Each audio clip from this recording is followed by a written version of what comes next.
Crackers with a timed clap. Ladies and gentlemen, welcome to the show. How's it going, my friend? Oh, who threw on the party lights? Professor Fi with the party lights. How's it going, my friend? Welcome. I fucking love seeing you guys. The notification squad come out party. And by the way, Professor Fi, thank you for testing the woo before the stream, because my guest and I were sitting here. It scared the shit out of me for a second, but it was fine. It was good. 4 Derpy Paws in the house.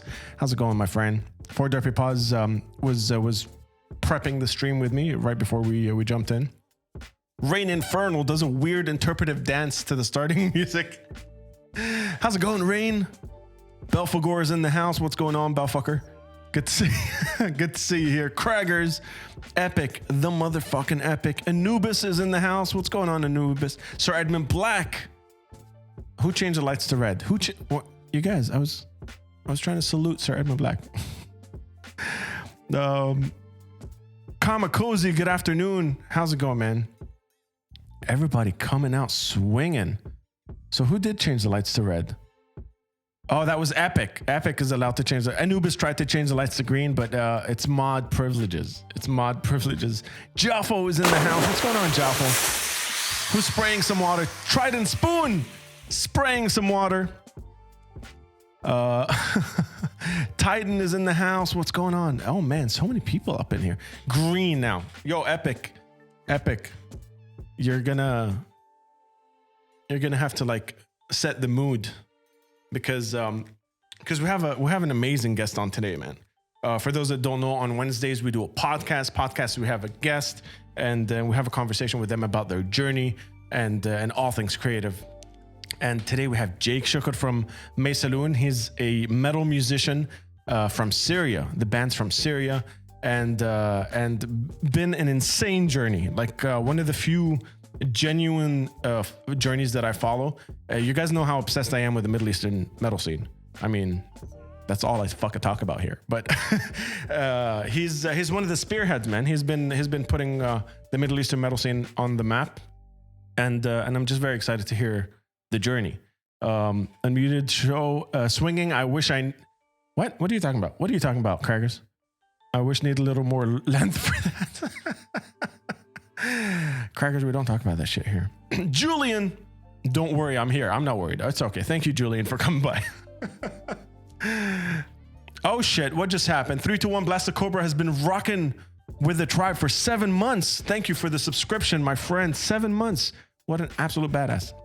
I mean, you've been with us for like years, way before Twitch, bro. You're also a patron. What a fucking badass. Thank you, 321 Blast Cobra. Dean is in the house. What's up? And if anyone at any point wants to find out more about our guest or check out the band's music and stuff, if you do ! What just happened? Julian with a resubscribe for 2 months. Julian, thank you, brother. Man, that means a lot to me. You guys are the best. ! Guest in the chat. It'll give you a little bio on our guest and a link to the band's Instagram and the band's website. So if you guys want to check that out, and let's just get our guest in here. You guys ready? Someone say hit the intro in the chat, and we'll get Jake up in here. There you go, 3 to 1. Who's it gonna be? Who's gonna win? Hit the intro. Who's gonna win? Hit the intro. Hit me, daddy. No, that's not right.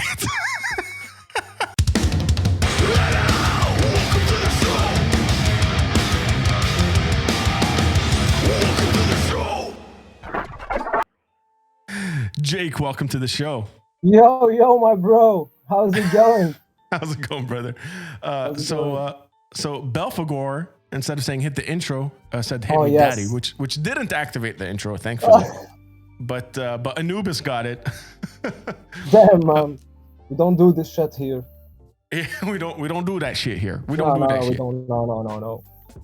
No. So I usually start off by saying, I gave you a little intro before the intro. I told the people a little bit about you, but in your own words, could you introduce yourself to the tribe and everyone here?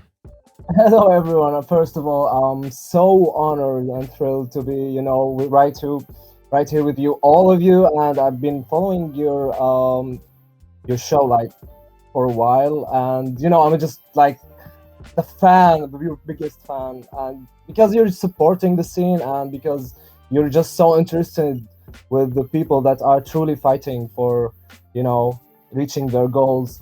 So this is Jake Shuker from the Syrian band Maysaloon, and yo, that's it. We'll dig into the details a little more. Oh, Vice Rock Music, what's going on? Thank you so much for the raid. All right. Welcome everybody. Thank you. We're being raided, and not the bad kind of raid. We've seen some different kind of raids. We've seen some different kind of raids. Oh yeah, Entropy recently? D is also in the house. Entropy is in the house, man. You guys are out rocking. Thank you guys so much for coming by. But we're talking to Jake, and your journey is one of those journeys that I really want to dissect and dig into, because you've achieved a lot of stuff that a lot of people from the Middle Eastern metal scene have not been able to achieve whatsoever, and that's why I think having this conversation is very important. And I'm glad that Vice Rock got to raid us, and Entropy is here, and everyone's coming out to hang. But let's before we dive back into the olden days and how you got into things, what just happened again? Entropy with a tier 1 subscription.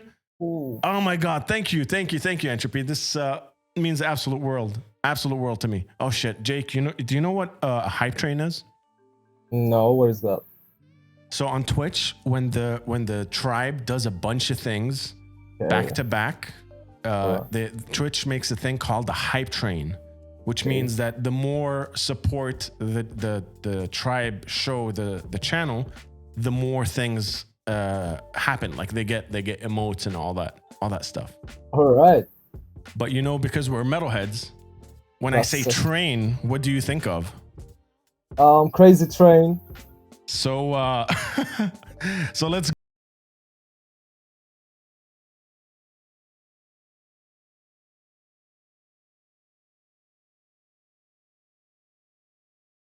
We have to. Sounds sick, man. You have to. Thank you guys so much for all the amazingness. Thank you, genuinely from the bottom of my heart. It's an absolute pleasure. I'm not ditching the hype train. I'm not just paying attention. I see everything, but we're just having a conversation with Jake, and I don't want to not have this conversation with him. We could sit here. I love you guys. You know what I mean.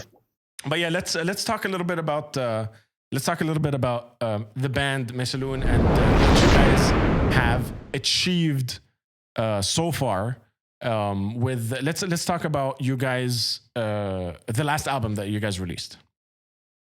All right, so basically the last album we released, it was our first debut. We released this back in 2015. It was like an LP.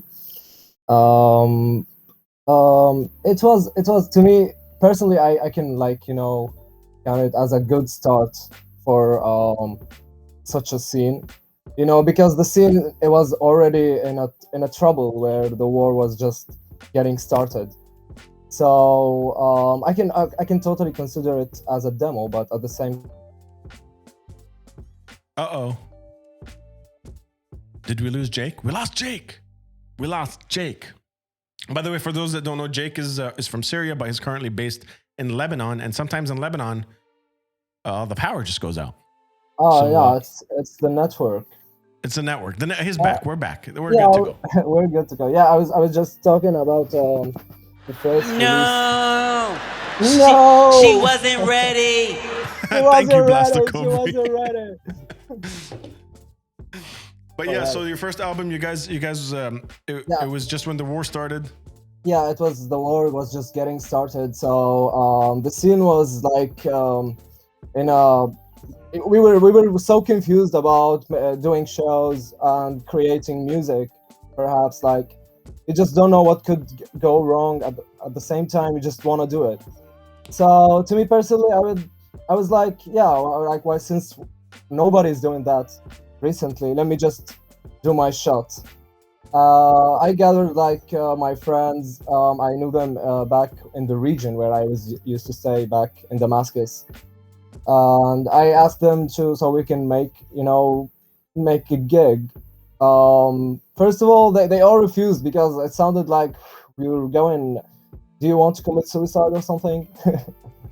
Yeah, the misconception. That's another thing I wanted to talk about. The misconception of metal in the Middle East. The way people see it, and just how hard you have to work to actually even put on a show. Yeah, exactly. Like the thing is, it's not about being oppressed by authorities because metal music was banned before the crisis started. So after the war started, like people didn't know like what if we did a gig, like what if we doing a gig, and what could happen. So like nobody was sure about it, but I just went for it. I wanted to do it, and fuck it, what could happen, Yeah. We did it. It was very good. Like not many people attended because I remember there were like mortar shells were dropping at the region. Yeah. Yeah, we did it in a cultural complex building where people go to do like some poetic things, and it was like we're in the wrong place. It was like we're totally in the wrong place, but we're still like we played really heavy music. Like we covered for bands like Death, Dissection, Demo Burger. Yeah. It was really fun, man.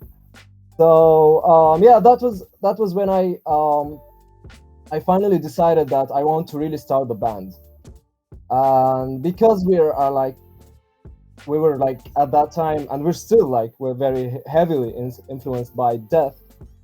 Chuck Schuldiner had always been like the icon where I'm playing guitar because of this guy. I'm a metalhead because of listening to his music.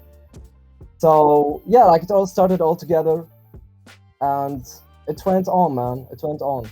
It was like about the public and the things that we had to face. I don't know, like starting from bullying. And we'll dive into that. We'll dive into that because I want to dissect that as a full section about the misconceptions and the way people treated you guys. But we have a question from Professor Fry in the chat. He says, "What is the name of the place where you did your first gig?" It was Al Adawi Cultural Center, the region called Al Adawi, and it is right in the middle of the capital. Sick. All right. Hopefully that answers your question, Fi. But so I wanted to take things back a little bit before we start diving into that. That I just wanted the chat to kind of get an understanding of the band first. But let's take things all the way back. Like when you first got into music, metal or otherwise, like what was the first musical appreciation or love that you had? Because I always find that people growing up, especially musicians, have that like switch where it goes like, oh shit, this is fucking good. Like what was that switch for you?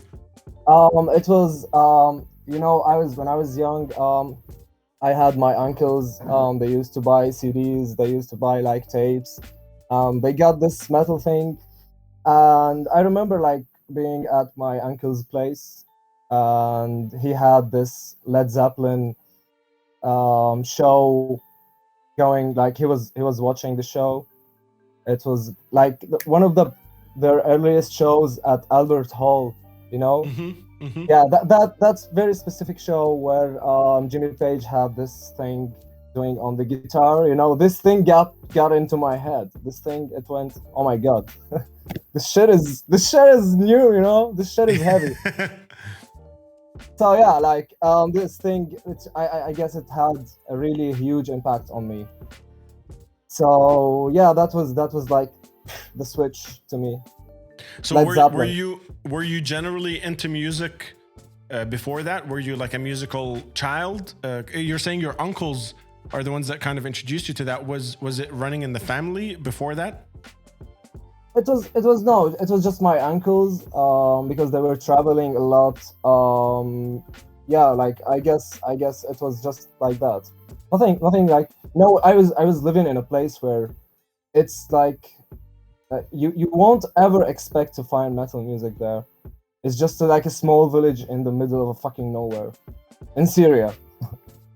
Yeah, yeah. I just noticed there's a couple of questions in the chat. Matsum Kabani's in the house. What is up, Matsum? Founder of Metal East Records. He asks, "What shampoo do you use?" Oh my god. There's a few questions about the hair.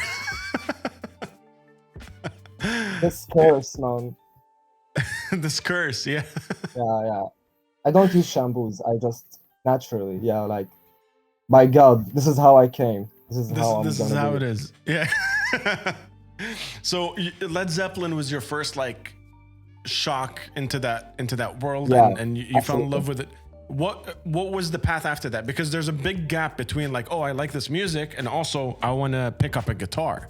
I always find that fascinating. Like, did you see that and just want to emulate it, or were you like a fan of the music first before you tried to pick up any instruments?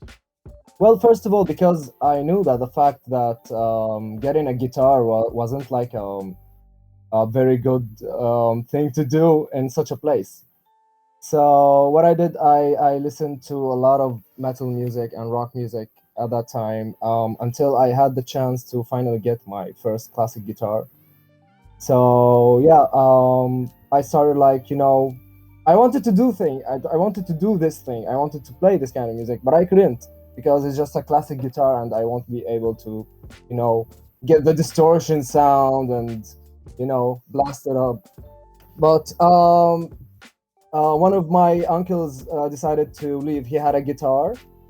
It was my first electric guitar that I had, and later on I got the BC Rich, where I got where after I moved to Damascus, I got the BC Rich. But before that, it was just me listening to music and dreaming about playing the guitar.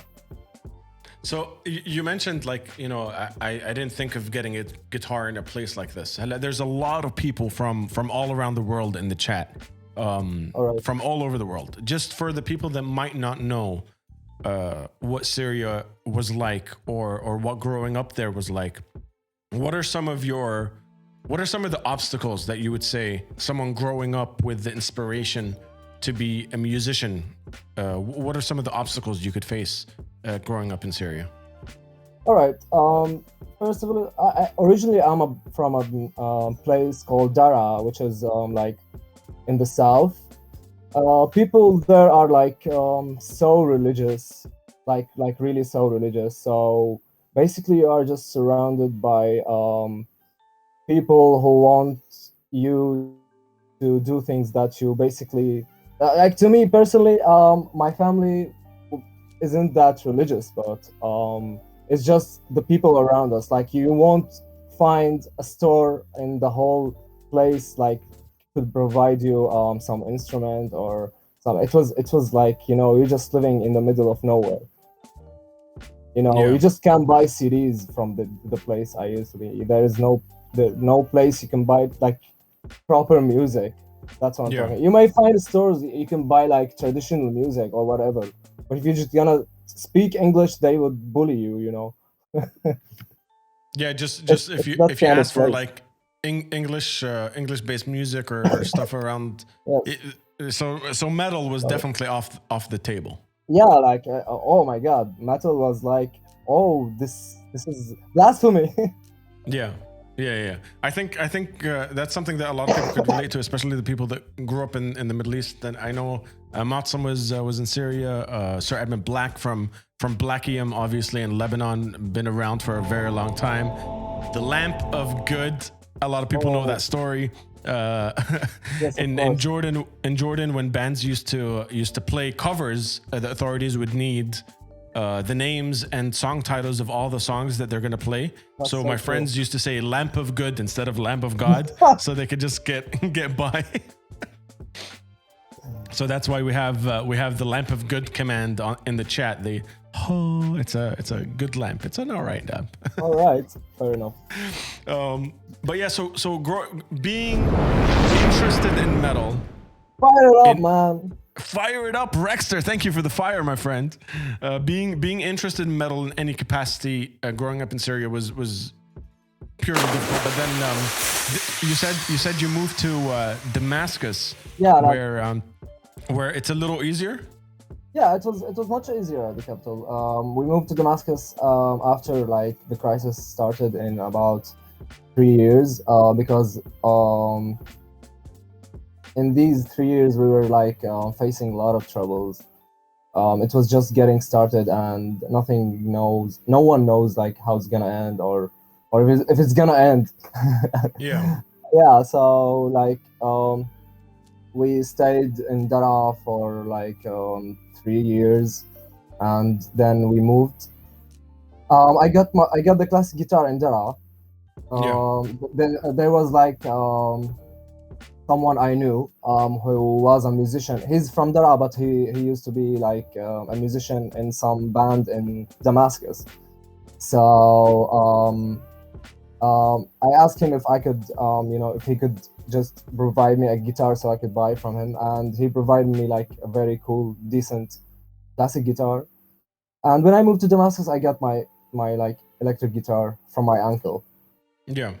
Yeah, so it was much easier there about performing, going out, and even like people there, like it's like freer a little bit, but still, you're just being in a place where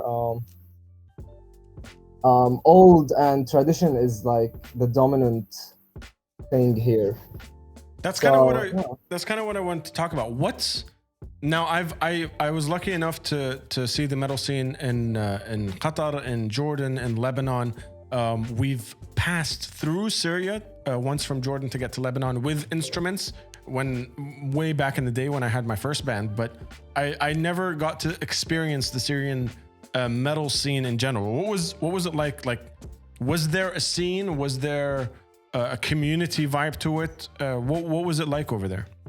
Hell yes, man. Like, we've got a lot of metalheads, but the thing is that there is no place you could be able to gather around.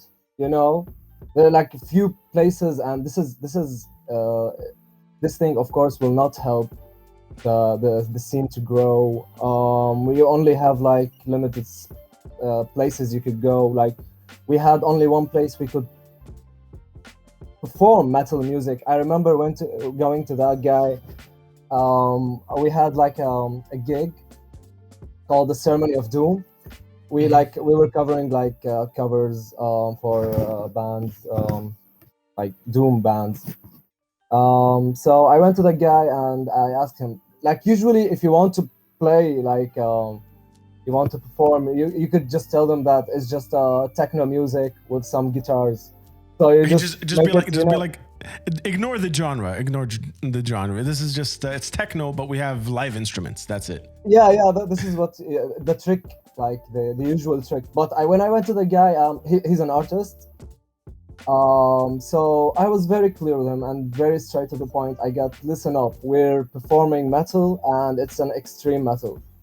And he was so fucking cool about it, man. He was like, you do whatever you want, and this is your venue. And I'll be forever like this guy. I mean, he's epic, man. This guy is epic. Opened up a whole new world in terms of performing for you guys. Yeah.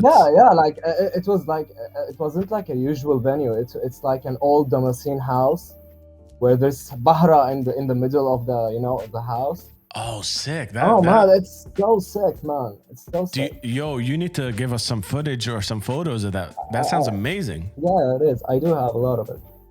All right, we can try. We could if I get the footage and the photos, we'll update the Discord and make sure that you guys get to check that out, because I can only imagine what it's like. Because these traditional houses, they had like a courtyard. Would you say it was a courtyard kind of thing in the middle? It's like a a small fall open space. Yeah.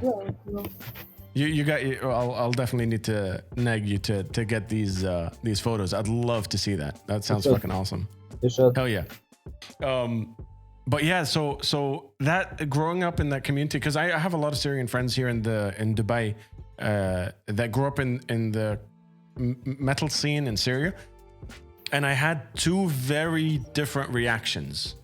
Some people telling us like it was the worst thing they've ever experienced in their lives, and the community was very small and very fragmented. And there are people like yourself that said, there's a ton of metalheads. It's just very underground. It's a very tight-knit community that you can't necessarily find. But in both those cases, the bands that come out of Syria are very unique. What was it like growing up watching people play? Or was there options before Maysaloon that you were like inspired by local acts or anything like that? Well, about mentioning like two reactions you got from people from Syria, I personally, I'd like to be very optimistic always about it.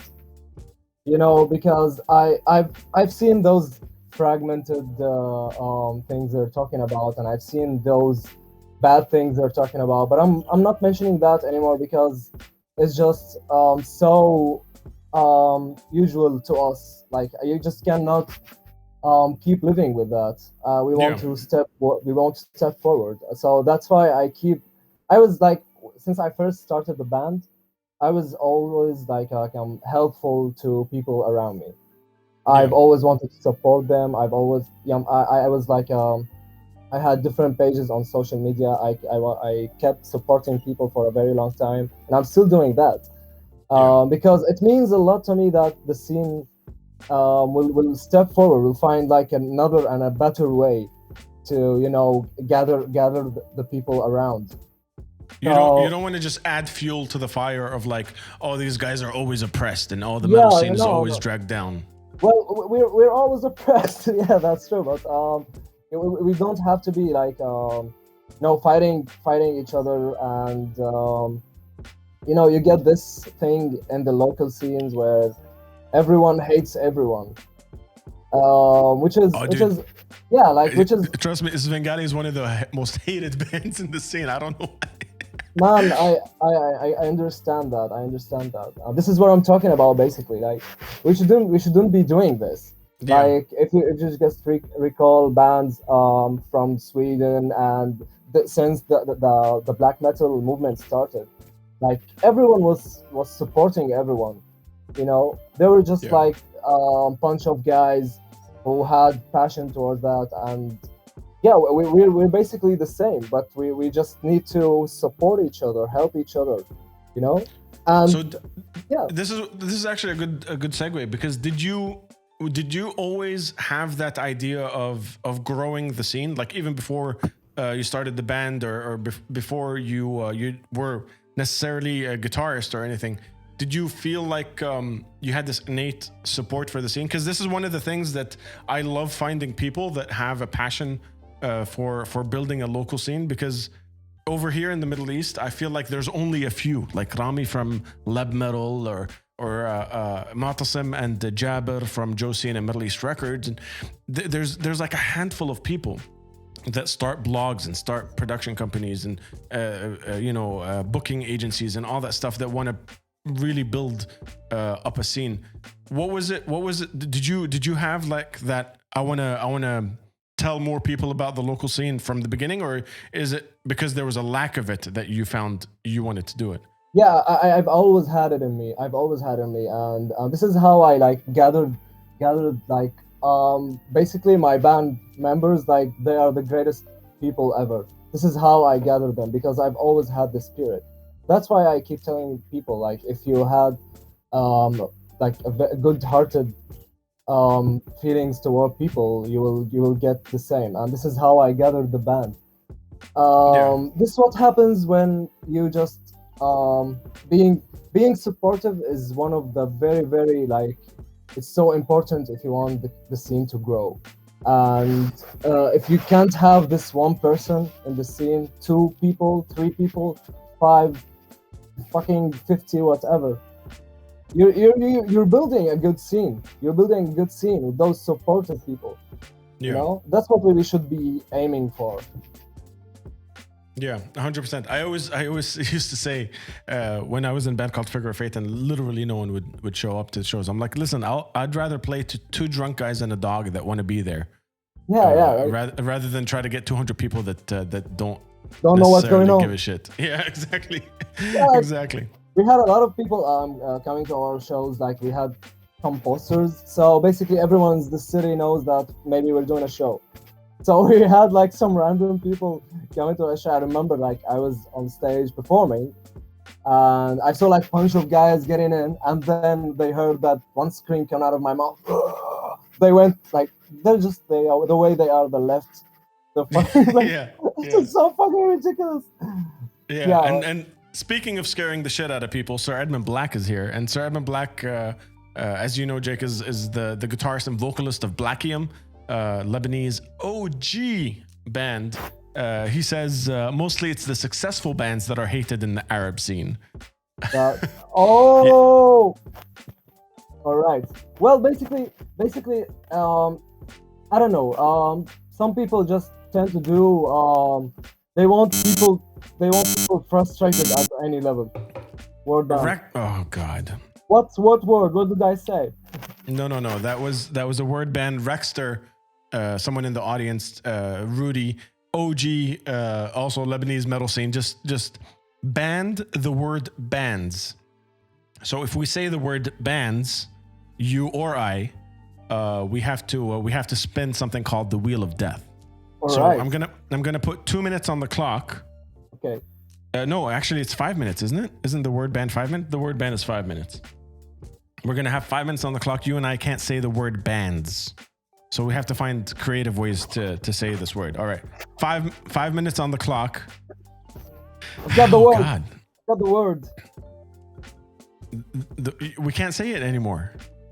I've got the other word. The other word, yeah. But we could say things like musical act. Musical act. Wait, why is your countdown all the way over here? Wait 1 second. Let me fix that. Let me fix that countdown. There we go. There you go. It's nice. It's nice and snug. Yeah, but we could say musical act. So okay, musical act. Falafel. And Entropy redeemed a emote only. Here we go. We'll just lump it into the same timer because emote only is supposed to be 2 minutes, but it's fine. We're good. So emote only for Entropy. There we go, my friends. So yeah, as I was saying. Oh my God. You guys, by the way, Jake, you haven't been on Twitch before, but I really think that if you make a Twitch account, if you make a Discord account and jump on chat, like look at this, look at what they started. Oh, this guy's called Moshing Mustafa. Hello. And Moshing Mustafa comes out to hang out with us every once in a while. He does a little groove. Yo, he does a little dance, and then he goes.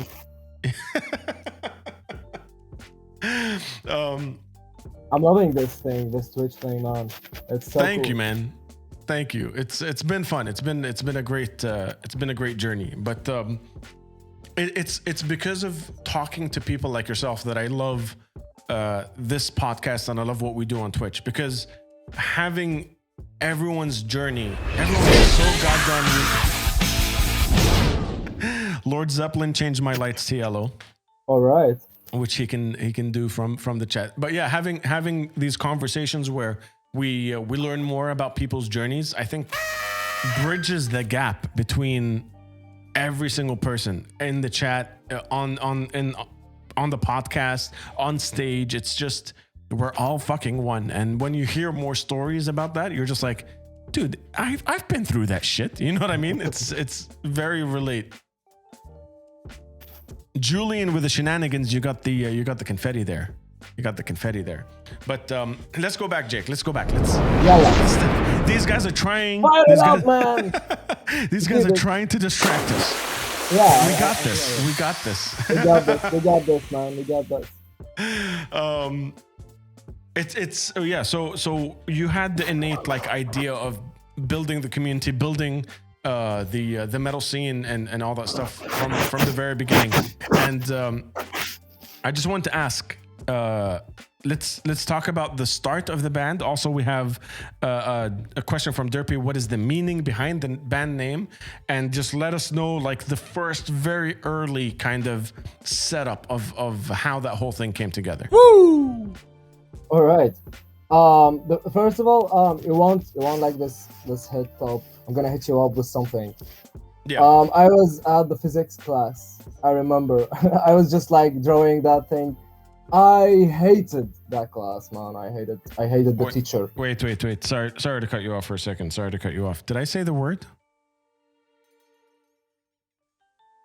I didn't say the one with the S. I said just the singular, guys. Oh. Yeah. I said the word band, not the one with the S. The one with the S is the one we can't say. Okay, chat. Listen, calm down, chat. Calm. Derpy, you'll tell me if we break it. Okay, we're back. We're in physics class. Yes, I was in physics class. Oh, don't blow us, guys. Don't blow us up. Anyway, so I had that teacher. I didn't like that teacher that much. So every time I had this class, I was drawing.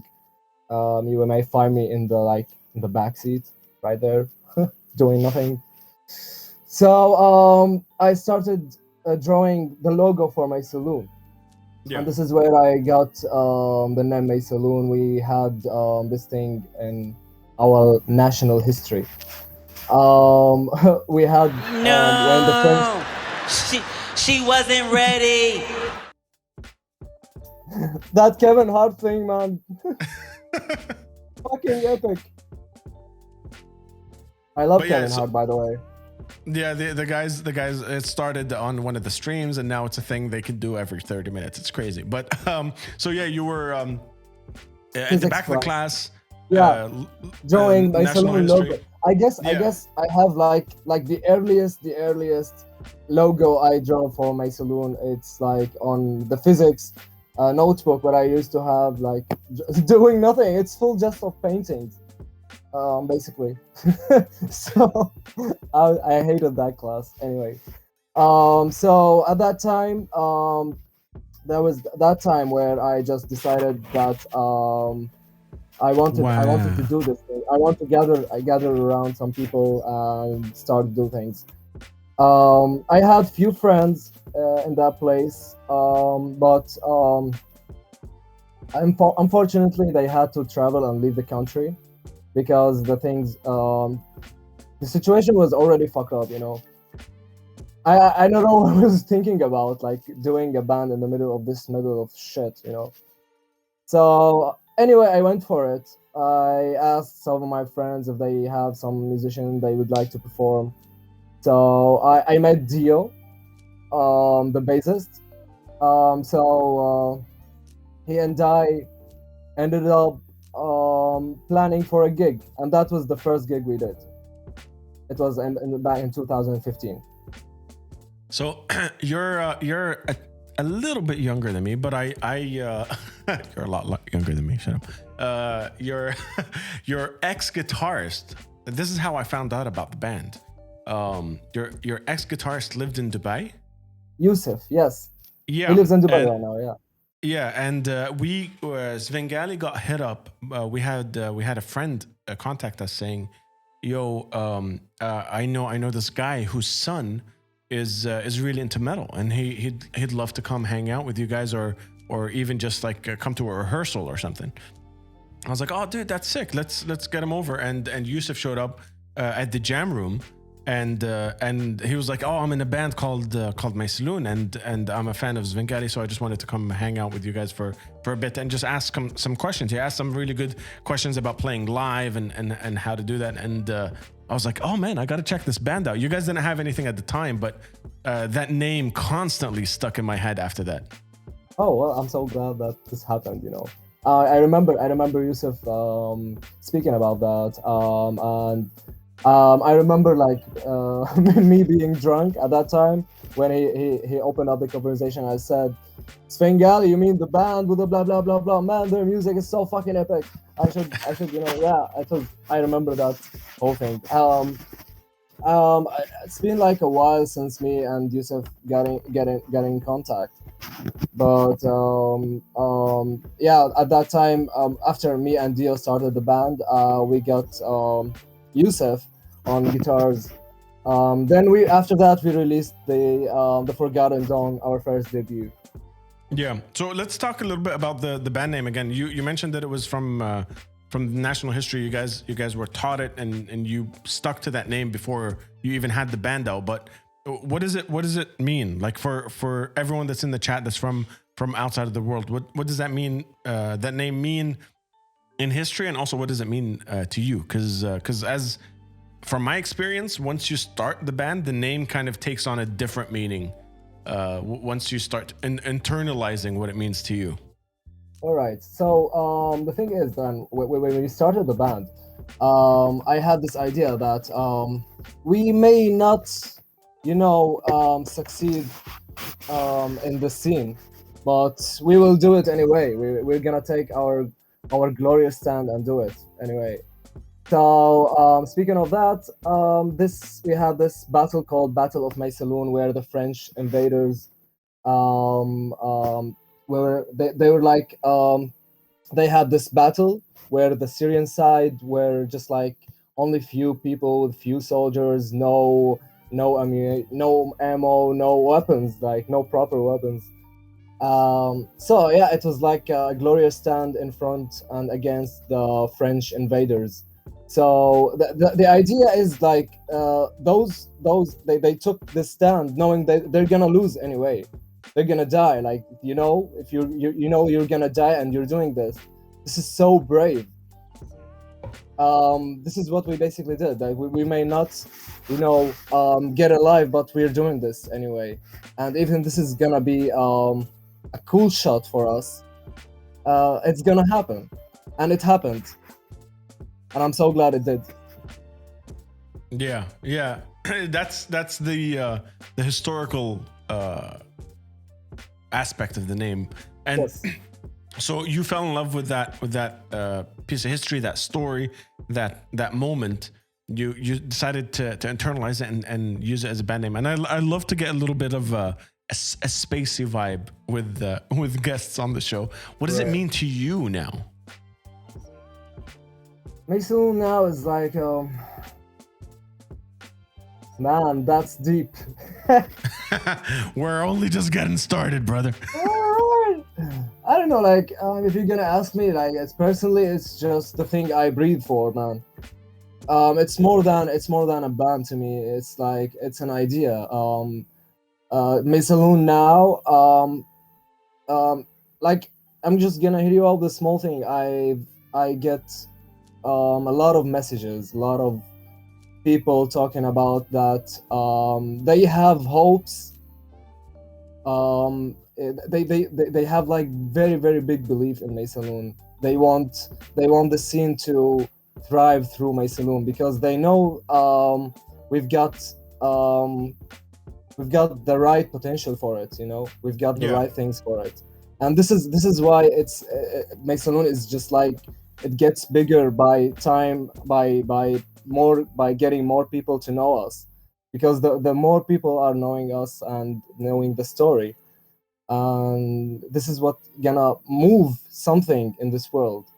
I mean, yeah, like, you're basically, every musician and every performer has like a goal, a purpose, a message to deliver, perhaps. Basically, we have all of them. There is a purpose why we're doing music, and there's a message to deliver, and I think it's not gonna end up in a bad way, because I really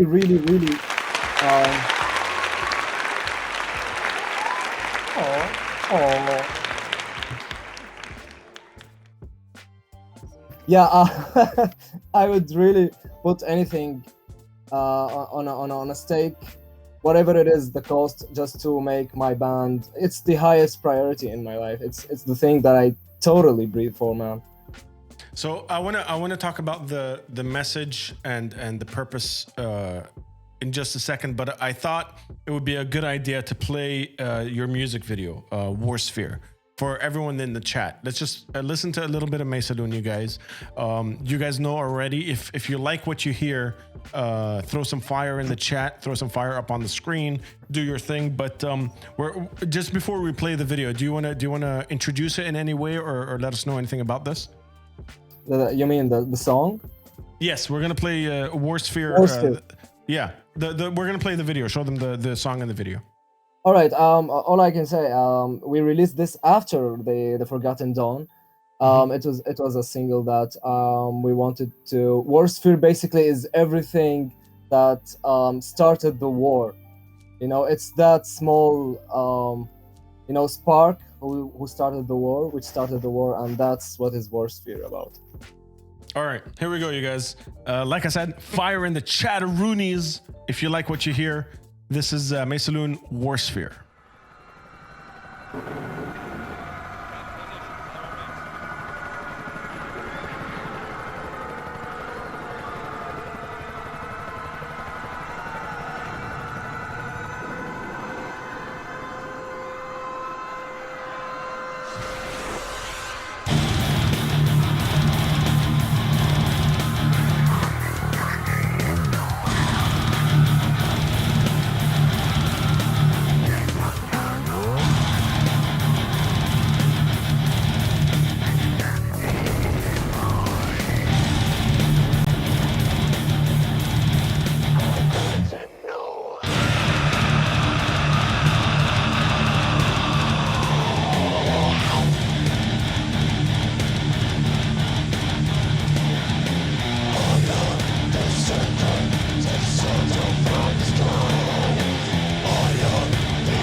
Hell yeah.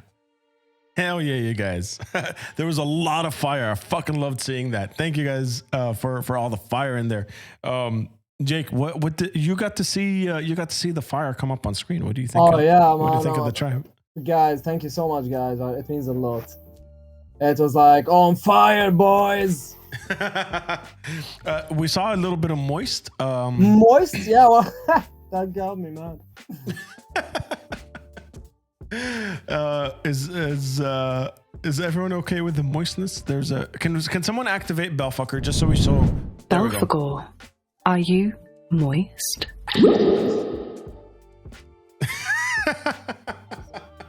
I have to explain. Jake, listen. There's a. Oh, Rexter, thank you so much for the biddy, my friend. There's a friend of ours, a tribes member, a patron, a homie, a close friend, who hates the word moist. So we have a command in the chat for whenever anyone says Bellfucker, it says are you moist? Oh, Lord Zeppelin with some water. How's it going, Lord Zeppelin? Rexter, my dude, thank you so much for the biddies, my friend. That's fucking perfect. Thank you, dude. Sorry, did Adnan telepathically? What'd you say? Sorry, dear. I telepathically forced her to do that. I'm sorry, you guys. Derpy, she runs the show. She runs the show. But let's talk a little bit about that music video and recording. Generally speaking, in Syria, and I kind of want to jump into you traveling as well. What just happened? Epic redeemed some shenanigans, got the fire, and 3-1 Blast a Cobra just threw 100 biddies our way. 3-1 Blast a Cobra. Thank you so much, my dude. Thank you for the bits. Means absolute fucking. There's chaos happening on screen, you guys. Let's talk about recording and filming that video and kind of what you guys had to go through to just get this shit out there. it's like in where we used to do rehearsals. It's our drummer's place, in Damascus. It was like underground, in a like a 2 meters room. It's just like very, very small. Yeah. We had a friend who was like doing this photography and videography, like starting. So we thought if we could like collaborate on doing this, and I you know what I think of the results? I think they're cool for such a place, for such a. We didn't like had a proper recording or even a proper shooting. It was not even a proper editing, you know. Yeah, so like it cost us like nothing. We didn't get to pay a lot because we didn't have that much money at that time. But I think it was like a good start. We had to have like a video or something, you know, at least we performing, having instruments and whatever. Yeah, like if you're starting the band, you should have a video or so whatever. So this actually ties very well into my next point. You guys, as a young band, I mean, Theory, our second album came out in 2015. You know what I mean? Like, you guys are a young band in comparison to me. I've been in bands since 2005, and you guys have a very good grasp of social media. You guys, not that you kind of exploit it in any way or anything, but the fact that you have, you know, a popping Instagram page, you guys want to make videos, and you know that a video would get more plays than just putting out a song on Bandcamp or whatever it is. Your personal Instagram page and the way you promote it and everything that you do on that, even when it comes to metal or just you know, you as a person, you guys have this attraction that people want to find out more. Is this something that just happened? Did you like think of this? Is it active in your brain, or is it just it comes naturally to you? I think it's both ways. I've always thought about that, and I've always had it. Like I didn't know that I had it, but I've always wanted to, get more exposure because being in a band in the Middle East is really really hard, especially exposure wise. If you don't have a proper exposure, you're just like doing nothing, and that's probably why people see it difficult to start a band, and that's why it is really difficult to have a band. Yeah, yeah.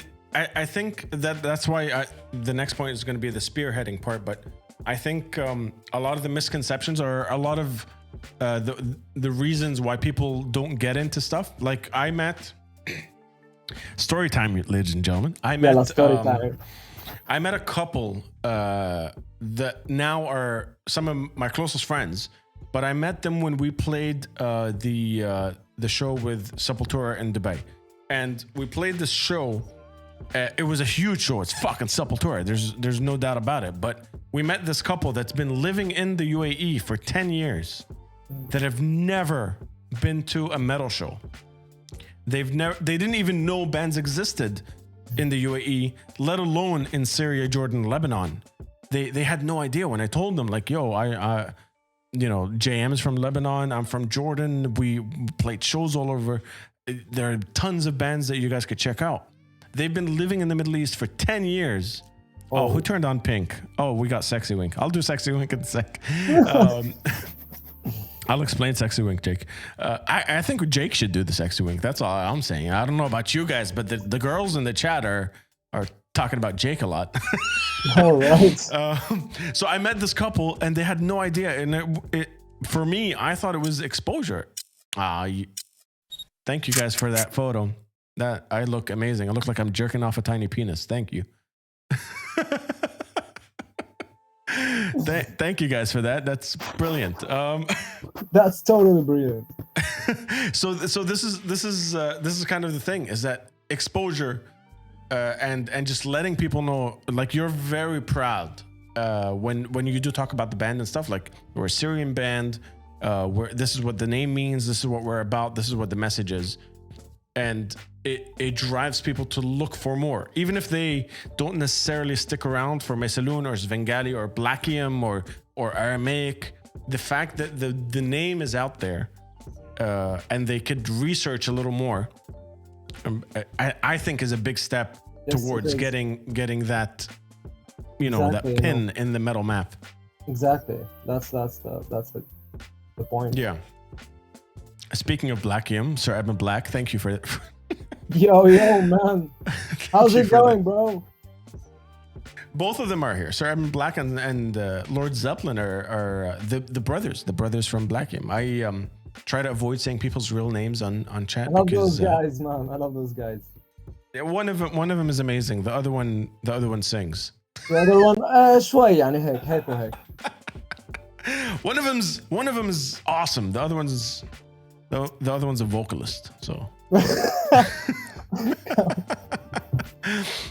All right, we got a Sexy Wink redeem. I don't know why Sexy Wink isn't working, but we'll redeem it right now. And then I think do it, man. You gotta do it. I think Jake should do his own version of that because the ladies in the chat are fond of Jake's hair. So come on. I'll do my one first. Come on, yeah, hold on. Are you guys ready? Jake, I'm sorry for what you're about to witness. Oh my god.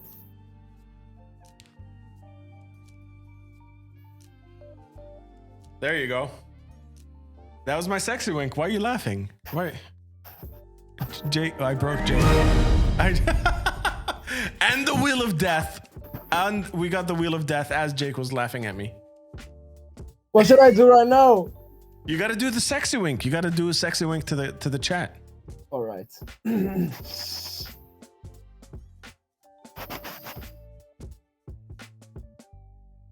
Okay, that's not what I did. That's not how I look when I do it, you guys. I know that. You basically don't have this. I don't have that. Yeah.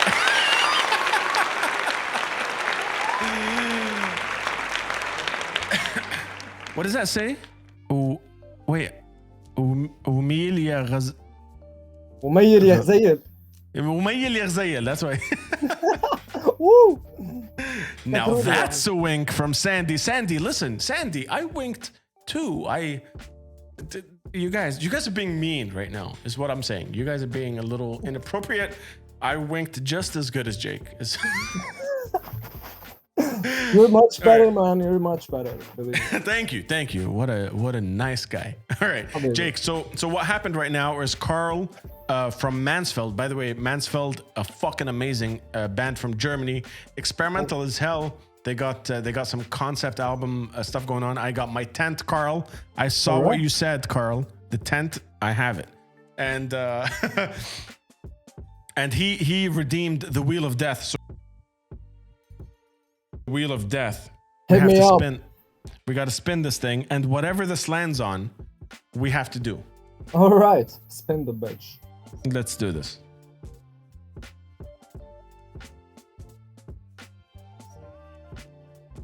Oh God, I'm actually kind of scared. I swear to God, if you do a hot stub stream with Jake, you'd have 7,435 million. Taylor, wah! Oh shit! What is okay, this? you guys, we got the Taylor wah. Nay.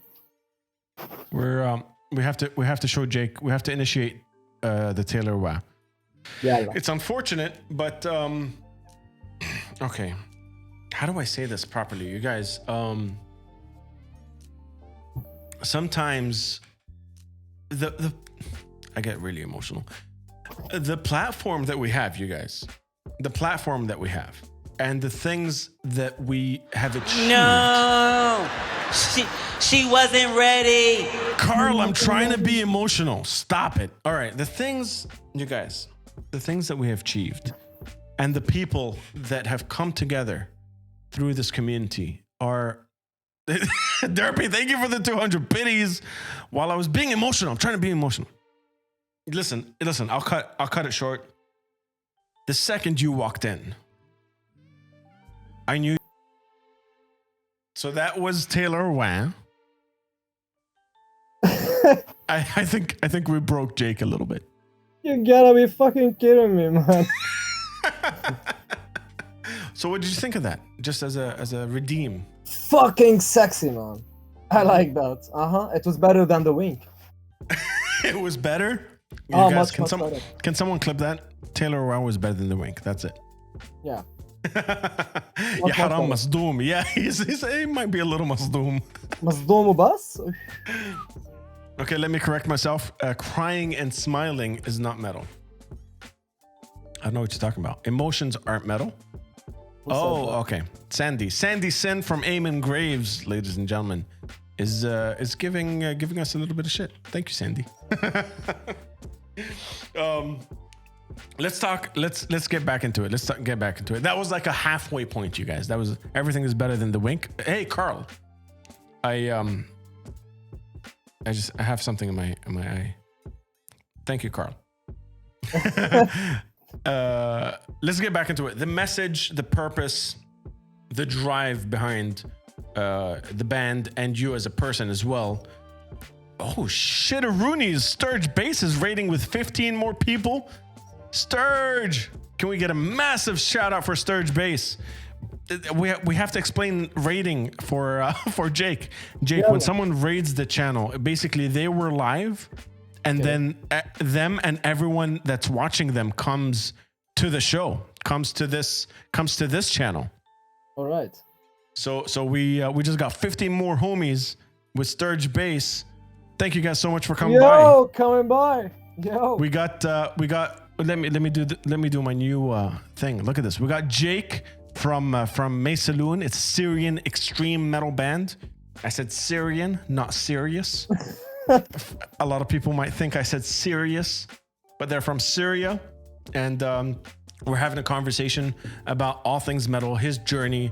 We're having a conversation about what it's like being a Syrian metal band, and we're just about to dive into the purpose and the drive behind what he does, and also talk a little bit about soon we're going to be talking about him playing the Imperial War Museum in the UK, being on the fucking BBC. There's a whole bunch of shit. So guys, stick around. Sturge Base, thank you so much for the raid. I genuinely appreciate that, my brother. Yeah, and everyone that's here, man. If you guys like what you hear, hit that follow. Give it a like a Rooney. We do podcasts on Wednesdays. We do listening parties, theme streams on Mondays, and I do a little bit of I don't know why I'm doing this. I do some singing. I do some singing on Saturdays. We call it Scream Stream. I scream into a microphone.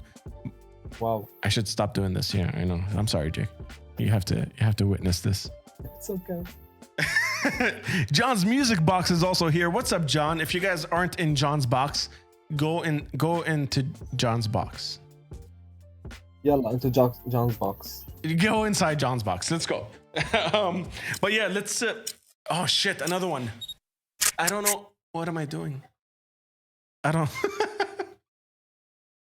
I don't know what. This one is cool, very cool. Yeah, this one's better than the last one at least. Oh yeah. Totally. Thank you for that, Trident Spoon. Redeemed Shenanigans got the photo. But let's get back into the conversation, you guys. Jake, tell me about the purpose and the drive behind Maysaloon, because on any given day, if you tell an average person growing up outside of the Middle East, this is the amount of obstacles we have to release a song as a metal band growing up in Syria, most people would just be like, dude, it's not fucking worth it. Just don't do it.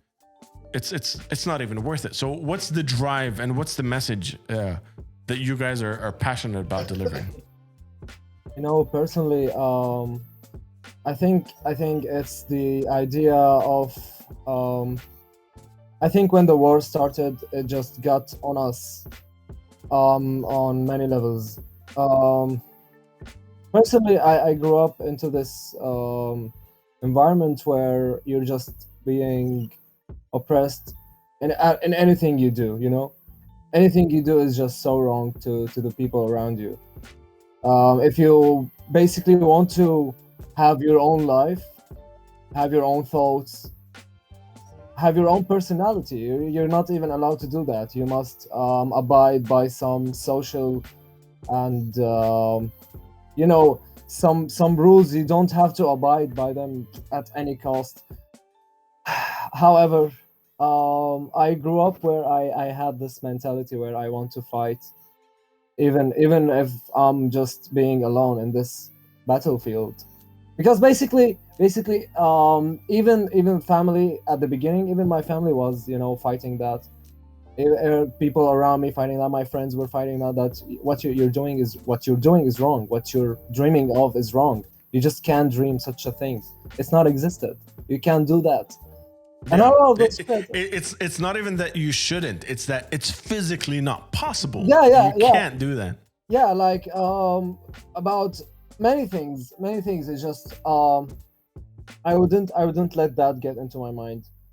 I've always wanted to do it. I've always seen my dreams close to me. I don't know. I've always had it in me.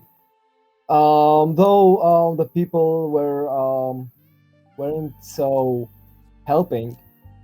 People around me, like, even if you want to go to school or whatever, nothing is helping at all. Like, you just have your CDs and the lyrics you're reading. This is what it gets me, that I want to do that. I want to, you know, achieve what I really dream of. This very little thing, this is what created the goal. I want people to be really like inspired that however and whatever is going on, fire up, yes, fire up. Yeah, no matter and however things are going, you can always live your dream. You can always achieve what you want if you just got the right guts to do it.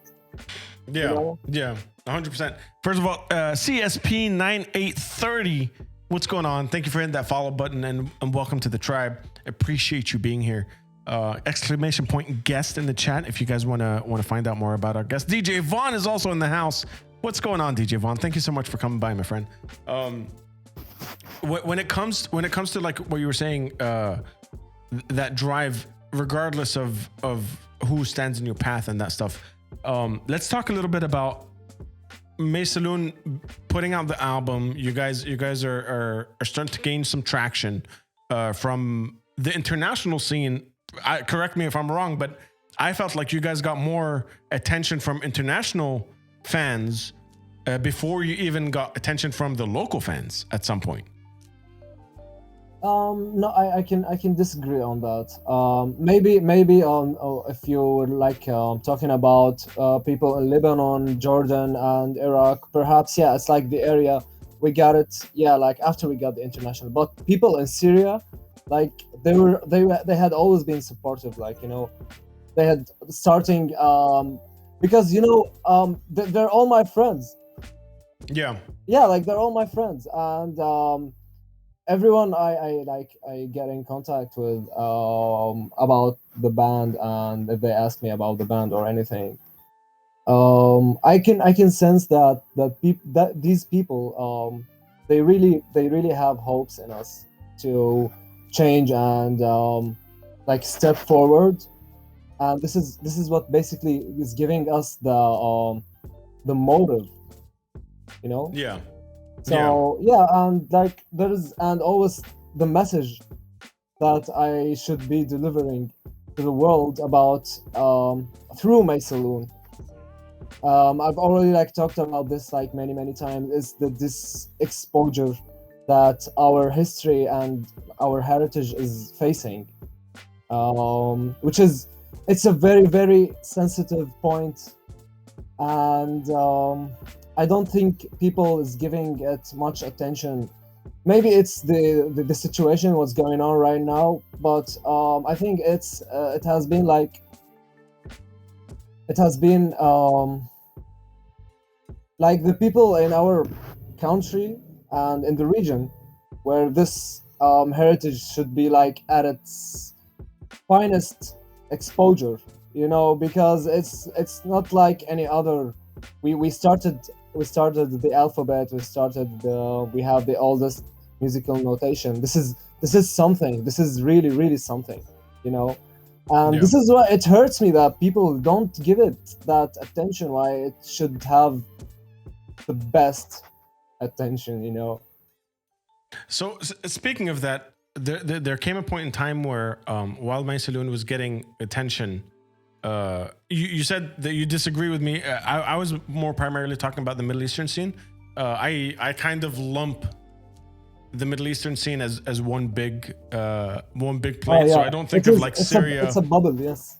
Yeah, I don't think of Syria, Jordan, Lebanon as different scenes. Like Black Em is just a Middle Eastern band. In Jordan, Bilocate is a Middle Eastern band. I think of it as one massive scene. And I've always been the kind of guy that like I would not wear a band T-shirt if it wasn't from the Middle East. Like I would never sit down at a show while I watch something. You know what I mean?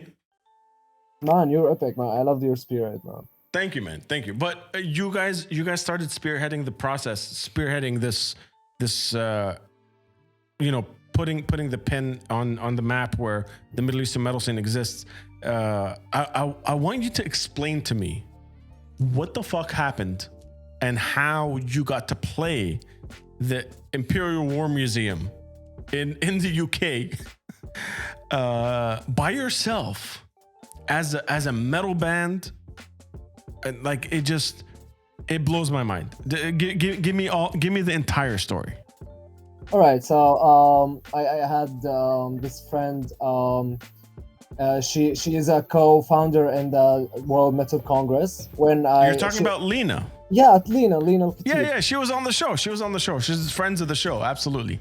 Yeah, she helped me get into that World Metal Congress thing where me and my friend Munzir Darwish from the Syrian Metal is War, the director of the Syrian Metal is War, we got into like an open panel. We talked about our experience in Syria, and that time I got like people from the Imperial War Museum. They said they basically want me to perform at the museum, and I didn't know like I was like all right, like sounds cool. I'm gonna play that. I didn't know how much big is that. I remember me talking about this with the vocals from Napalm Death. Yeah, I told him that those guys want me to perform at the Imperial War Museum. He said, "No, this is so fucking sick, man. You're sick." I was like, "Oh, that's cool." Because you're not talking about like playing a cool venue. You're not talking about playing like even you know a necessarily historic site. It's just that's the fucking museum. Like you're playing you're playing in the museum.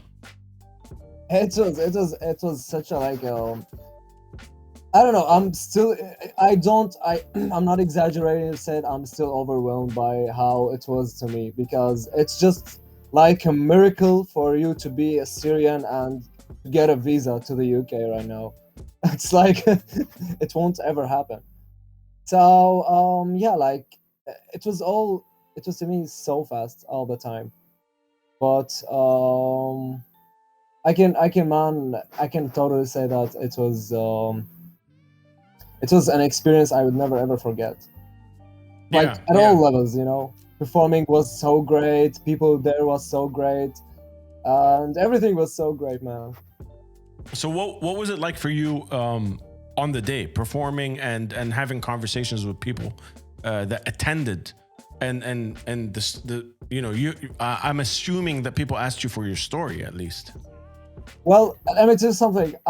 Before the performance, the night before the performance, I got lost in London. I was at the Black Heart pub. It's a pub. I fucking love the Black Heart. Shout out to Mel. Can someone clip this so we can send it to her?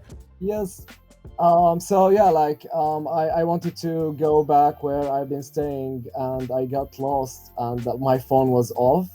Man, it was like I was supposed to perform at like 12 p.m. and I reached back home about 6 a.m. Man, I was dead.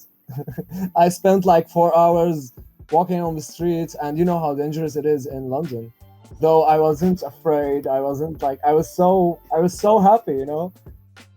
I kept random people kept stopping me. I kept stopping random people if they can help me out reach home. So I finally decided that I want to go to a police department, and at that very like way, I found where I used to stay. Where you were staying? Yeah. And I went back. I was like, damn, I'm not doing this anymore.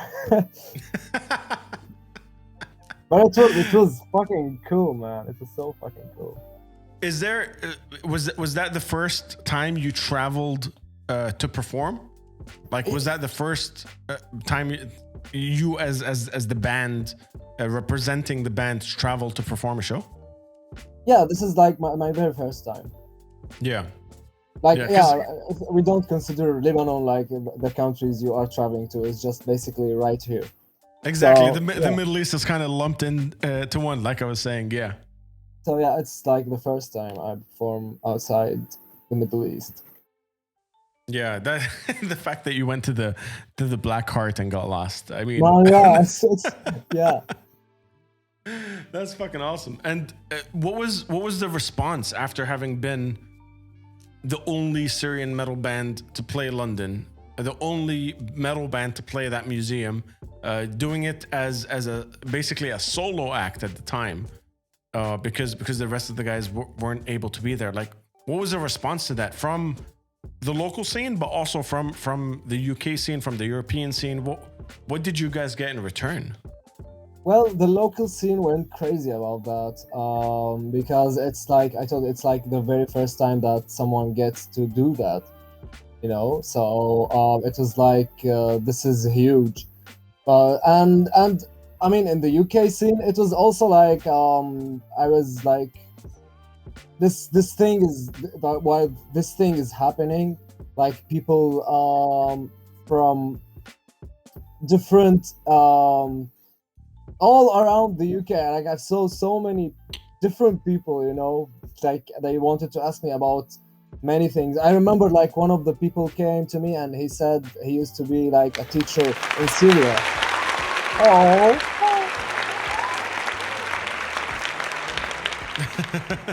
Thank you, Carl, for that. Thank you, Carl. Yeah, I remember like one of the teachers, one of the people came to me like saying that he used to live in a place in Syria called Maysaloon. That's why he came to the show, and he liked the whole thing. You know, I had this another Syrian musician with me. We were performing at the Imperial War Museum. He's a pianist. Mm-hmm. So yeah, we were in a an event called Rebel Sounds. There, it was being introduced by the Imperial War Museum, and it talks basically about culture under attack. So that was what I was supposed to what I was talking about. I get to perform two songs, then I get the chance to talk like about each song and what were the motives so that I'm still playing music in Syria and in Middle East, blah blah blah, this thing. Yeah, people were so fucking crazy about it as well, you know. So in terms of just that headline, culture under attack, in terms of the music, because I've had this conversation with OG metalheads and youngins. In terms of the music, I assume that you see this as a movement, as a culture, as a voice as well, not just, you know. There's a lot of people that are just like, I play metal. It's not really a thing. But in terms of culture under attack, what does that headline mean to you? What does that specifically stand for when it comes to you and Maysaloon? This is so big. Culture under attack means a lot of things, and basically, what I can like be very specific about. If you would come to now to Lebanon or Syria, it's messed up right here, you know, especially on the cultural wise. People are not listening to good music anymore. People are not performing music anymore. Good music anymore. The chances of watching or seeing proper music being played is now, you know, very very low, because the stage is being owned by some hypocrite people. I don't want to man, I'm so filled up with these people. I know we can't say everything we want to say, but part of the reason the show's called Unmuted is because there are some things that we don't get the chance to talk about that we finally can, if that makes sense. And I believe even if you beat around the bushes to some degree, the chat have been around long enough to know exactly what we're talking about. There are things that restrict you from doing exactly what you want to do and say what you want to say.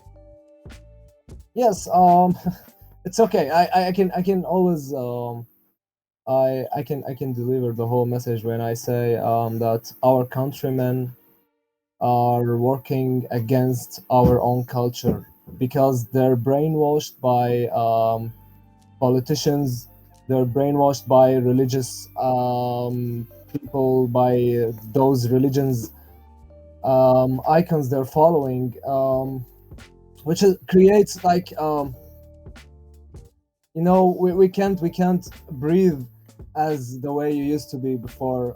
It's getting the more the situation gets bad and worse, the more that people are hanging on to those political and religious views they have, which is devastating, man. Think of the upcoming generations. They deserve a better culture. They deserve a better. We already have the good culture. That's what hurts the most. We already have the culture, but the public is messed up, man. You have no idea. Yeah, it's very difficult to explain. It's very difficult to explain. It's one of those things that's very difficult to explain if you haven't lived in the Middle East. Yeah, exactly. Yeah, you need to be in interaction with the people here, so you could know how it really feels like to, you know, have a band and talking about your own heritage while people are like trying to bury this identity, you know? Yeah, 100%. I think it would be a little bit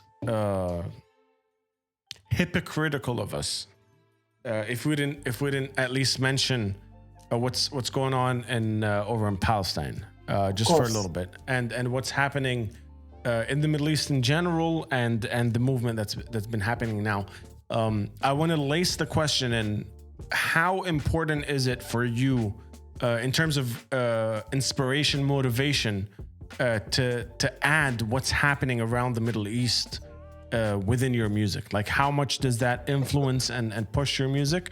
And how are these, I don't want to say incidences, but these topics kind of important to you, if at all? And how do you use your platform to kind of push those things? You know, when I was younger, then I didn't really had like interests about what's going on around me. But the more I got older, the more I realized I'm literally part of it. However I think and whatever I do, whatever I am, it's I am part of what's going on, even politically, and what's going on, like it's what's going on in the area in general. Always will affect people like me. It won't affect people with power and money. It will affect people like me. We're living in the middle of this shit. And what's going on about Palestine, man, we've been following this since we grew up. And what's the Palestinians are now facing is just so devastating. And this is where music and art is like the weapon here. We through music, through art, you can just make people learn. You can give people the motive to maybe change, maybe have more strength to face what they are facing. Especially if you're living in the Middle East area, you absolutely need that kind of escape for you. If you're like keep hearing bombs all over the, you know. Yeah. From time to 100%. time, if there's a peace from time to time, even in Lebanon, in Syria, when everything is peaceful, you will find like some few jerks who are like having their guns and like shooting randomly. I have this thing. 100%. Yeah, like it's war everywhere. I think even on the other side of the coin, I think because Vengali has a song called "This Is Combat," which is dedicated to the Palestinian cause. Basically, it's a song lyrically dedicated to the Palestinian cause. And even if people just like it as just a angry metal song, or people look into it and find out more about the cause and start researching it, or people disagree with it, I'd rather have a conversation. I'd rather use the platform that we have, being a musician, being an artist, being a fucking Twitch streamer, to have a conversation with people from around the world. I think that's the most important thing, and I see that you guys have the conversation as well. I think people that don't necessarily want to have that conversation is it's irresponsible, I think is the yeah word. especially in such a time. It is a very big responsible move to not talk about it, because as I told you, like you're part of this, if you wanted that or not, you're just part of what's going on, and it's affecting us already. And what we know about the injustice that the Palestinians are now facing, that should end immediately. And what we 100%. Are doing, what we can do is that we're not maybe allowed to like have like all we could do is to support the people that need support. We can send our voices. We can do whatever we can do, so we could just make a small change to that, the injustice should be stopped. That's all I can say. 100%. 100%. And I think Julian in the chat just said the conversation is more important than the opinion and the who's right or wrong. We're all humans, and we should have those. It's a responsible way to be. 100%. I think the conversation is much more important. I think the issue isn't. I'm giving it a little bit of a broad stroke here with a paintbrush, but we're not talking about religion. We're not talking about territory, as Sepultura said fucking 25 years ago. This is more a humanitarian issue, and as artists from this part of the world, and not taking a humanitarian crisis in and kind of expelling the Mr. Shearer, what's going on? Expelling that back out into the world would be irresponsible. That's kind of the response I want. Mr. Shearer, how's it going? How's it going, my friend? Thank you you came in at a very, very sensitive topic right now. That's so true. But yeah, how do you? I think you and I echo the same kind of mentality when it comes to that stuff. Of course we are. Let's move on to kind of brighter, better days. Let's talk about the band and where you guys are going from here. You guys have been recording. There's been a bunch of stuff happening in the media for you guys. It's inspiring, to tell you, as an old motherfucker that's been in the scene for a long time, to see what you guys have been able to achieve, and the buzz around the band, and the fact that something new is coming is very, very inspiring. So give us a little glimpse into what's happening in the Maysaloon world. All right, so I've been waiting a lot to talk about that. Here we go. This is it. Yeah, like this thing is like consuming me recently a lot, because basically I'm doing a lot of a lot of tasks. Yeah, I'm basically doing a lot of tasks that regarding the new album, since I'm promoting, advertising, managing everything. When I have to say that I recently got a very cool distribution deal from Metal East Records. Motas and Kabani gave me that very good deal. We are distributing in the Middle East. I also had like a fine deal in a place, like they got this tapes. It's in a place in Europe where it's an underground, so they promote for band. They have trades with labels and everything. That's what I got recently for the album. This album is personally, I can consider that as like the beginning of something really, really big. We have it like a project where I'm doing this to find the real benefit behind making this music. And what we're talking about basically is gonna get all back to what we're saying at the beginning of the episode. It's the identity itself. It's adding more elements from our identity into this album. We added like some instruments from our heritage, like some instrument that you would finally listen to and feel that they relate to metal music. Because what I could feel that Oriental music in general is metal music in a way or another. Yeah, like it is. You have no idea how many times I've had this conversation about, and I think this is a good question to actually ask you, is how important is it to add heritage to the output of your music, whether it's Oriental or instruments. If you start grabbing some different instruments and adding it to that, Black Aim has the tabla, Aramaic has the oud. There's a bunch of different bands. But how important is it for you to fly that flag? And Is that what you're talking about coming into the next album? We're finally back. Let me just You're by the way, for those that didn't understand what just happened, the electricity, you got to explain it. The power was out. Yeah, the power was out. Like we have this thing in MashaAllah in Lebanon and Syria where the electricity is, I don't know where the electricity is going. Like, you know, it just disconnects at random points throughout the day, and you have to have a generator.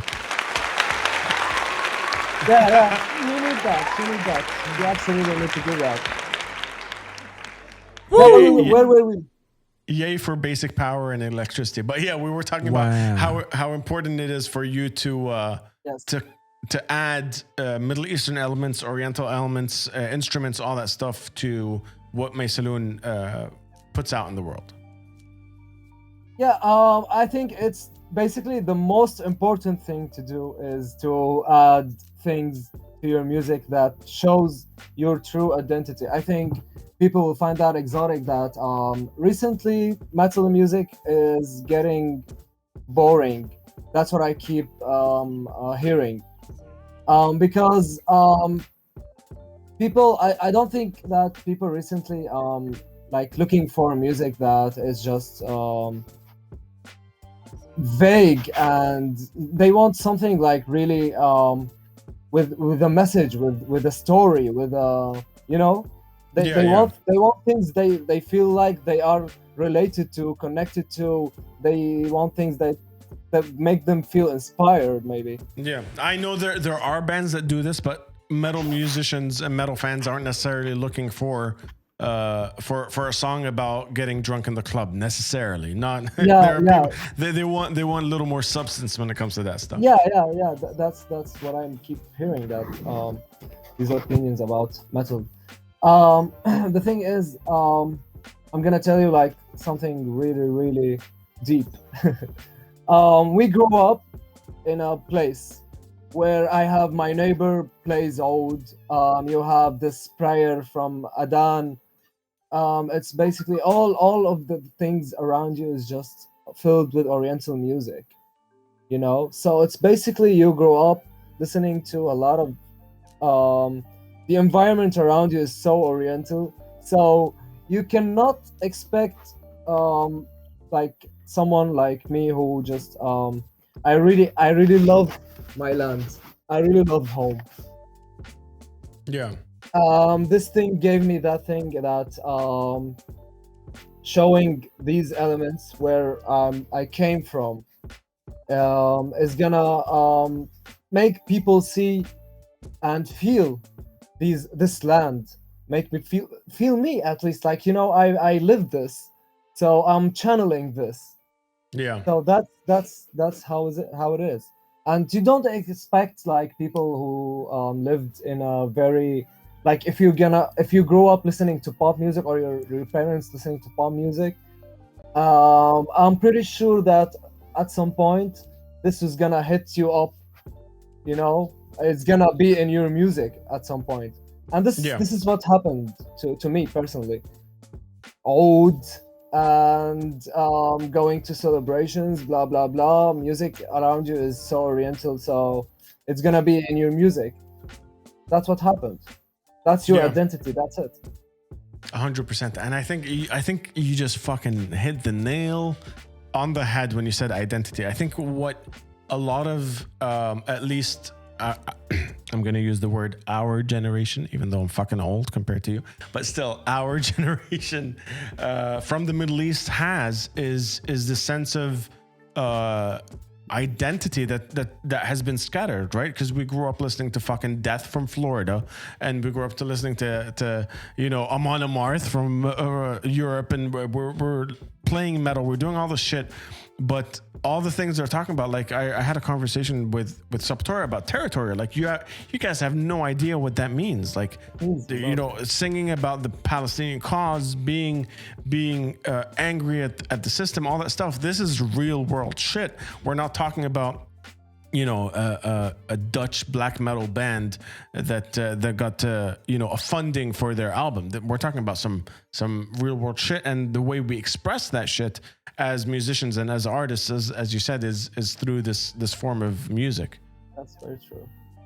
Yeah, absolutely. You guys, you guys are fucking killing it in the chat. I haven't missed anyone, by the way. Just so you know, I've been reading everything you're saying. Carl agrees. 100,000, a million? Is that a million? I can't count zeros. I'm dyslexic.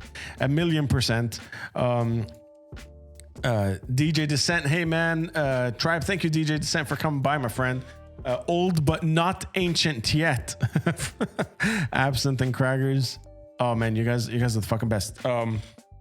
Let's tell us just a little bit more about the deal you guys have with Middle East Records. Let's talk about those guys, because for me personally, Middle East Records was or Matsum, I'm going to shout him out by name. Matsum, Middle East Records has been an integral part of what Svengali has achieved since before the demos.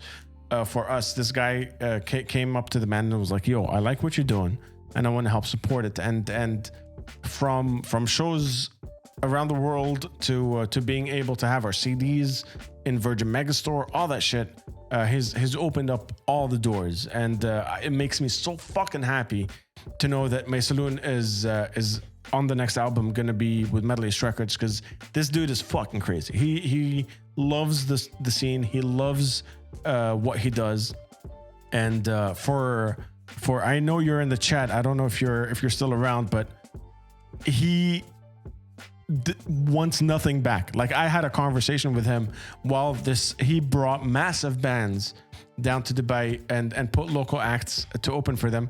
He doesn't even calculate that how important it is for a local band like that. So tell us a little bit about what you guys got going on with Middle East Records. First of all, I've always been a fan of Middle East Records for their spirit. First of all, for their spirit, and second of all, for their efforts. I've seen recently they've been putting a lot of efforts to provide the bands they're signed with a lot of exposure, and this is where I appreciate it a lot, because I know how it's hard, like for a label in the Middle East to grow and evolve during these times. And even like in general, it's really hard. I remember talking about this the World Metal Congress, that the things we do in the Middle East, for example, it takes us like 10 years to do it, while it takes people in Europe to do it by like 5 years or 4 years. And this is where I know it's difficult, like really, really difficult. We're collaborating with them, with Mu'tasim, about having like plenty of copies in the Middle East area as a collaboration, like a distribution deal. Yeah. And it feels like, I've always wanted to do that with the Middle East record thing, because I just mentioned that these guys like been putting a lot of effort, and this I appreciate it a lot. I just appreciate those people. I appreciate the spirit of supporting the scene, Yeah, 100%. I agree with you 100%. By the way, you guys, I dropped a link to Middle East Records on Instagram in the chat. If you guys also check out Middle East Records, you should check it out, man. Yeah, hit that follow button, and they update on the Middle East metal scene in general. Metal East, exactly. It's a fucking, even the name is fucking perfect. Yes, it's amazing. It is. But yeah, it gets me really fucking excited to know that Maysaloon is going to be in places like Virgin Megastore. Your album's going to be physically available, and people can physically go support it. You guys are also on Bandcamp. I know you guys have Indigo campaign. Can we talk about that campaign a little bit, and what you guys are raising some funds for? It ended like about 2 months ago. We got the money for the album, and this is where we basically got to mix and master the album. We just decided to go for funding because there is no way for us while we live here in Lebanon to provide recording like proper album, Yeah. or even Yeah, mix yeah. it, it it costs a lot. How People know that. as someone who's on Twitch, as someone that gains a lot from the support of the audience. When we were saying, they threw biddies, they subscribed, all those things. That's someone contributing their hard-earned money for this channel. Every subscription, every fucking bit you guys send contributes to the fact that I could still do this. What did it feel like for you having your fans, your community, people that want to see Maysaloon go and record and mix and master this album? When you guys hit those goals, when you guys got that funding, how did it feel for you? Oh, I think we got Jake stuck for a second. Oh, Jake is stuck. Yep. Well, I'm back. He's back. We're back. Yeah. So I don't know if you heard that question, but I was saying, how did it feel? Like we have this community supporting the channel, all the bits, all the subscribers, everyone that's contributed to making this thing what it is, blows my mind. And I want to ask you what it felt like for you when you had the campaign and your fans supported you.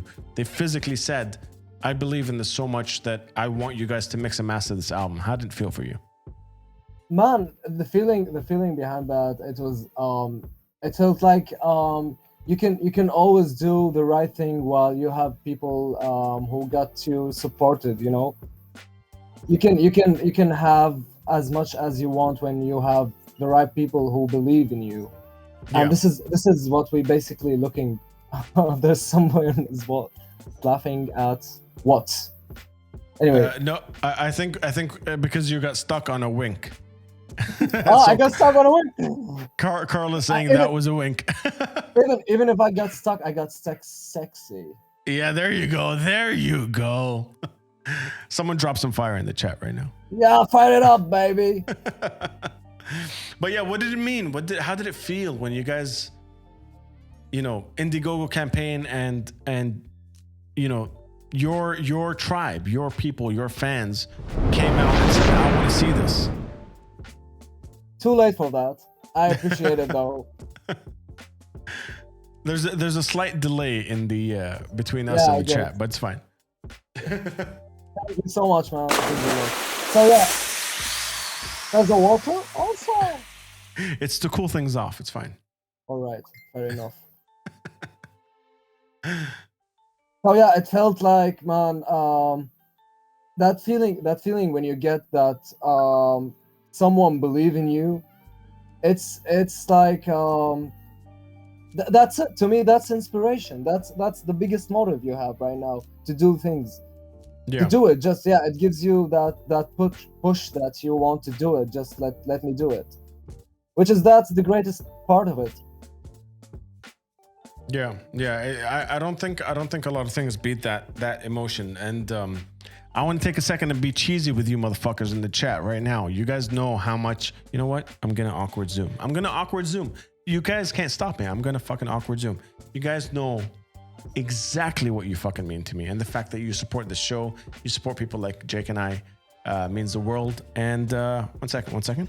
No. Yeah, hey, asshole. Hey. She wasn't ready. Carl, I was about to set red. Okay, go. I did like 4 sexy winks, you guys. I did like 4. You guys got some exclusives right there. What do you think, Jake? Man, that's extremely sexy. I'm going. How did you do that? Tristan, good evening. What's going on, my friend? You're a little late to the party. We're talking to Jake from Maysaloon right now, and but we're wrapping up. I have a couple of more questions for him. Jake, we always wind down the podcast on this idea. Now, you guys have been through it all.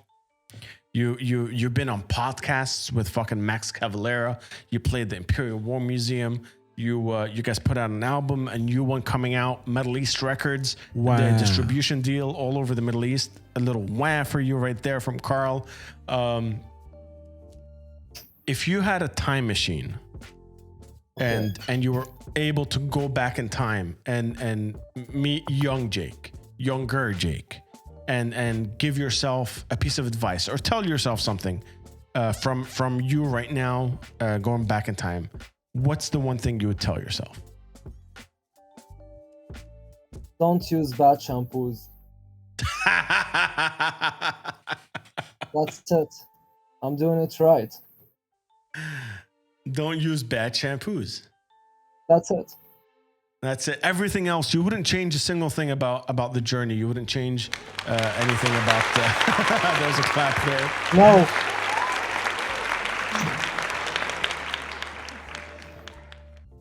So yeah, no changing the journey. You're absolutely content with everything that went on. Hell yes. Hell fucking yeah. And by the way, Carl, thank you for the party lights. Derpy, thank you for the clap. Son!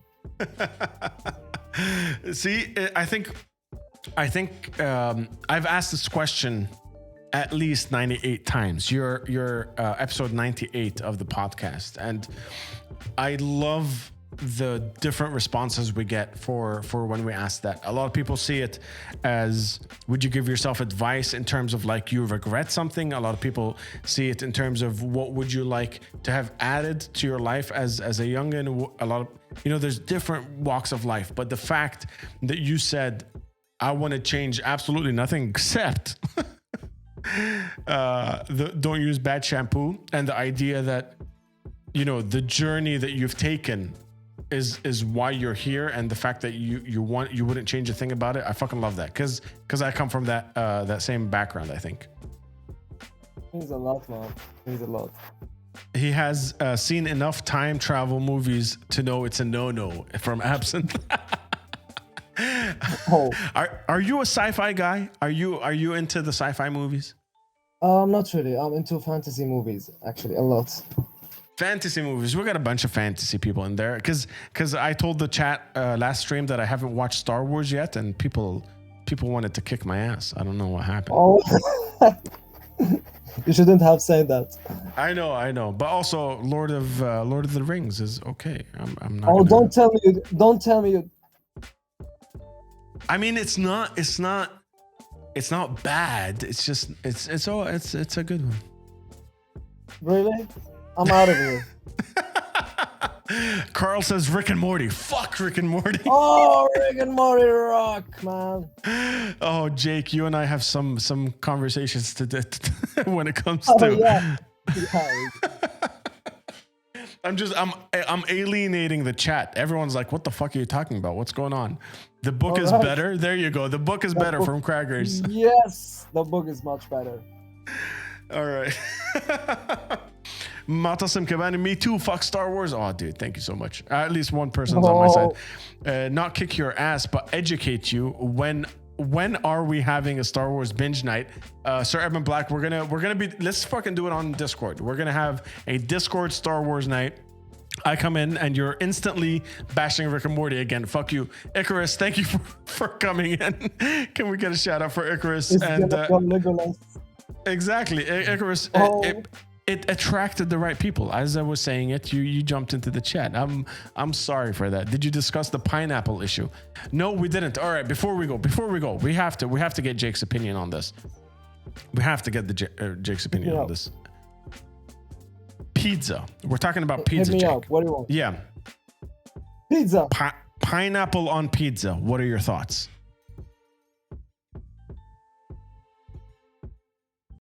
Man, just like you're adding ketchup to falafel. And for the people that don't get that reference, it means no. Means hell no. Hell no. It's like you're adding ketchup to falafel. I've never heard that, but it's perfect. It's beautiful.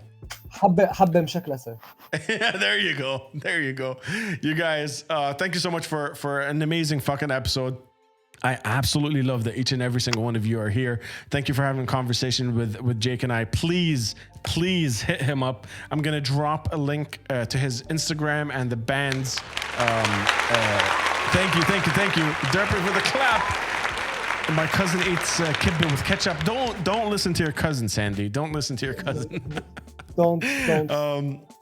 Yeah, there's a bunch of links in there. Part 2, please, Carl. Yes, we're gonna get Jake for a part 2. We haven't even scratched the surface. We have so much to talk about. We have so much more to tell you guys. Once the album drops and we can actually play these songs for you, we're gonna have a part 2 and talk about a bunch of things. Add his OnlyFans account. Jake, they want your OnlyFans account. Oh my fucking god. Follow him on Instagram. That's the way you get to an OnlyFans. You get to follow him on Instagram. But yeah, you guys has been amazing. Jake, thank you so much for being here, my dude. I had a fucking blast getting to know you and having a conversation. Thank you so much. I'm honored, man, to have this. Thank you so much. I'm glad you were here, man, and I can't fucking wait for the album to drop. I'm ecstatic that it's on Metal East Records. I want it to be everywhere, and once it is, you know this tribe is gonna fucking go out and support that shit. So you guys, please keep an eye out. It's gonna be fucking amazing. It's gonna be fucking amazing. And thank you so much for everything you do. We have a tradition around here. We have a tradition. You guys already know the tradition. We generally end the episode by deciding. Thank you, Craggers, for the clap. By deciding who we're gonna raid. So we have a bunch of options here in the tribe raid. Oh shit, dick ass. Jesus!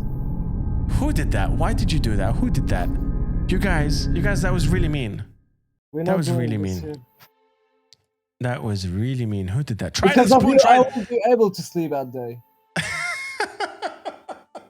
Shit, dick ass. Exactly. Terrible people. As we were ending, tried the spoon, tried some shenanigans, got the scare. Invite him to the death court. Yes, Jake. We're gonna talk off camera, but you need to join the tribe on Discord. Discord is a app where all these crazy motherfuckers that are chatting in the chat hang out every day. We fucking watch movies, show your pets. We talk about who's the next guest. Everything. That's so cool, man. Everything. I would love to join you guys. So yeah, but it's tradition around here that we pick a raid. We pick someone that we're gonna go over and party with after the stream. Let's raid. Our good friend Daniel DK is there. We have Gutcher. We have who else is Primordial Radio is partying. What do you guys think? Chat, you guys tell me. What do you think? Denmark is also live right now. I almost shit myself. Denmark is on. You guys want to go party with Denmark? Denmark is on right now. For those that don't know, Denmark plays some grimy fucking death metal. I think he's gaming right now. Denmark playing Super Mario. Let's go. Whoa. Let's go. We'll fuck with Denmark vocals. He's the vocalist of Denmark, and he's an old fart. So we have to decide, Jake. We have to decide what we say to Denmark once we raid him. So us and the whole chat are gonna go over to his channel. What should we say? Chat, you guys need to help us out. He's not family friendly, so we can say fuck, dick, ass, balls, shit, or whatever. But we need to unify. He's an old fart. Do you guys want to just say old fart? No. Use the right shampoo. Sandy wants everyone in the chat to say use the right shampoo. I like that. Wrong shampoo. Ketchup on falafel. Ketchup what on happened? falafel is cool. What happened to positive messages? That is a positive message. Don't use ketchup on falafel. Yeah, that's Tell him the to stop most playing positive with. thing you could ever get. All right, we got Jake's approval. No ketchup on falafel, guys. That's what we're saying. Copy paste it from Sandy Sin. No ketchup on falafel. We're gonna go over to Dinmox and just say, everybody say no ketchup on falafel. That's No the only way ketchup to- on falafel. Hell yeah. No ketchup on falafel. Thank you so much, you guys, each and every single one of you, everyone that threw some bits and the resubs and everyone that followed during the stream. Thank you guys so much. And yeah, ketchup on falafel, exactly. And I'll see you guys over there. We'll be hanging out in the chat with Dinmock for a couple of minutes. And Jake, it's your call, man. It's your call. The second you want to end this podcast, all you have to say is hit the outro, and it's all over. Man, I can tell you that I am totally enjoying hanging out with you guys. It means a lot that actually, I find that this is really, really sweet of you that I can totally be myself with you guys, and it means a lot. But you can hit the intro. The outro, not the intro. Whatever it is, Hit it. just hit it.